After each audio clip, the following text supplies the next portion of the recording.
राम नाम सत्य है, प्रभु का नाम सत्य है। ना ये शरीर तुम्हारा है, ना तुम शरीर के हो। ये अग्नि, जल, वायु, पृथ्वी, आकाश से बना है और इसी में मिल जाएगा।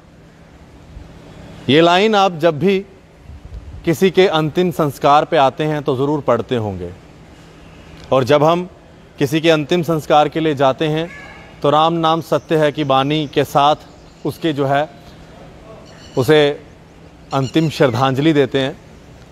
लेकिन आज किसने सोचा था कि कोरोना वायरस के आ जाने के बाद ना ही किसी के संस्कार पे आप जा पाएंगे और ना ही किसी के घर अफसोस करने जा पाएंगे। लेकिन दुविधा की बात यह है कि जब किसी शख्स की कोरोना वायरस से मृत्यु होती है तो उसके बाद क्या उस शख्स को अग्नि देने का भी किसी का अधिकार नहीं है, या फिर जब उसको कहीं अग्नि देने के लिए लेके जाया जाता है तो क्या वहाँ पर उसे उसके शव को अभी अग्नि शुरू ही होती है जलना कि वहाँ से उस अग्नि को बुझा दिया जाता है और उसके बाद उस शव को वहाँ से उसकी बेइज्जती करके वहाँ से उनके साथ जो लोग हैं उनको बाहर निकाल दिया जाता है शमशान घाट से।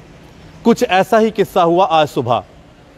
जो शख्स डोडा का एक रिटायर्ड टीचर 72 साल की उम्र का, कल जिसकी मृत्यु हुई कोरोना वायरस से, आज सुबह उसके अंतिम संस्कार के लिए एडमिनिस्ट्रेशन ने मुट्ठी दमाना में अंतिम संस्कार के लिए वहाँ पर भेजा गया।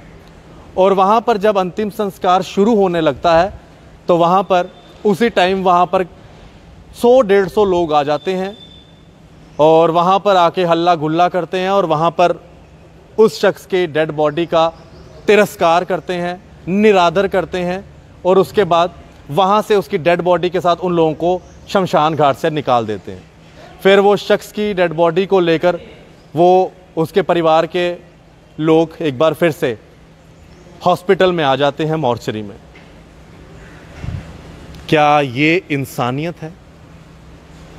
क्या एक रिटायर्ड टीचर ने जितने बच्चों को पढ़ाया, पूरी उम्र उसने दे दी बच्चों को पढ़ाने में और बच्चों को ये पढ़ाया कि आदर सम्मान करो एक दूसरे का, इंसानियत का पाठ पढ़ाया, लेकिन आज उस रिटायर्ड टीचर की ही उसके शरीर को अंतिम जो उसकी चिता है उसके ऊपर से उसका तिरस्कार करके निकाल दिया जाता है।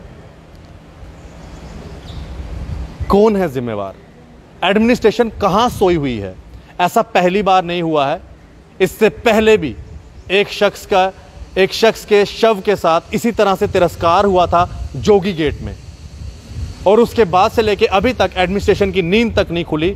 उनको समझ नहीं आ रहा कि अगर लोग वहां पर इस तरह की हरकतें कर रहे हैं तो कम से कम कोई ऐसी जगह आइडेंटिफाई की जाए जहां पर जो कोरोना से जिनकी मृत्यु हो रही है उनका अंतिम संस्कार किया जाए।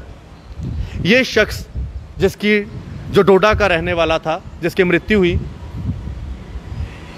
इसके परिवारजन इसको वापस डोडा ले जाना चाहते थे, वहीं पर अंतिम संस्कार करना था। लेकिन वहां के इनका जो त्रोन परानू इलाका है, वहां के जो सरपंच साहब हैं, वो भी इनको ये कहते हैं यहां पर मत लेके आइएगा, इन्फेक्शन हो जाएगी। और इनके परिवार वालों को कहते हैं कि हमने बात कर ली है एडमिनिस्ट्रेशन से, आपके इस शख्स के अंतिम संस्कार के लिए कोई परेशानी नहीं आएगी जम्मू में। लेकिन ये हुआ एक रिटायर्ड टीचर के शव के साथ।